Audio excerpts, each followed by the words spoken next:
Hello အားလုံးပဲမင်္ဂလာပါရှင်ကျွန်မနာမည်ကတော့ Maxi မှာဖြစ်ပါတယ်student code ကတော့ LA1046 ဖြစ်ပါတယ်ဒီနေ့မှာတော့ Superman channel လေးကို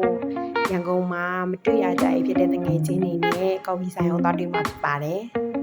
ရင်းဆုံးမှတ်တမ်းနေပြီးတော့မှလမ်းလေးလျှောက်ပြီးတော့မှ coffee ဆိုင်ကိုတောင်းရမယ်ရှင်coffee ဆိုင်အားဆိုလို့ရှိရင်ကံပေါင်းနေပြီးတော့မှတဖြည်းဖြည်းနဲ့သွားရမယ်ပေါ့နော်စီရိုနာဟိုတယ်ရဲ့မနေ့ချင်းဆိုင်မှာရှိပါတယ်ကော်ဖီဆိုင်လေးနာမည်ကတော့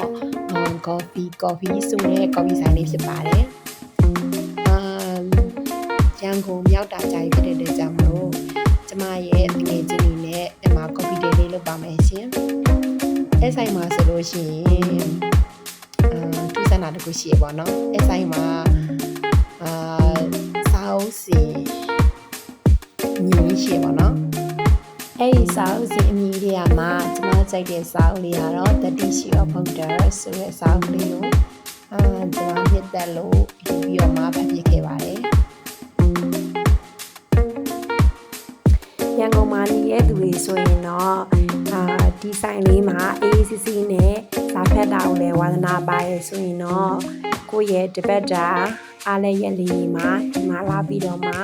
ကော်ဖီတောင်းရင်းနဲ့စားအုပ်လေးတွေကိုဖတ်နိုင်တယ်လို့ကိုယ့်ရဲ့တမီချင်းပေါင်းနေမိတ်ဆွေနဲ့လည်းလာပြီးတော့မှ ACC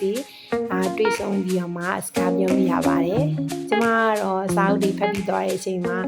စားအုပ်တွေကိုလိုက်ပြီးတော့မှကြည့်ပြခဲ့ပါတယ်ဒီစားအုပ်တွေလည်းဆိုတာ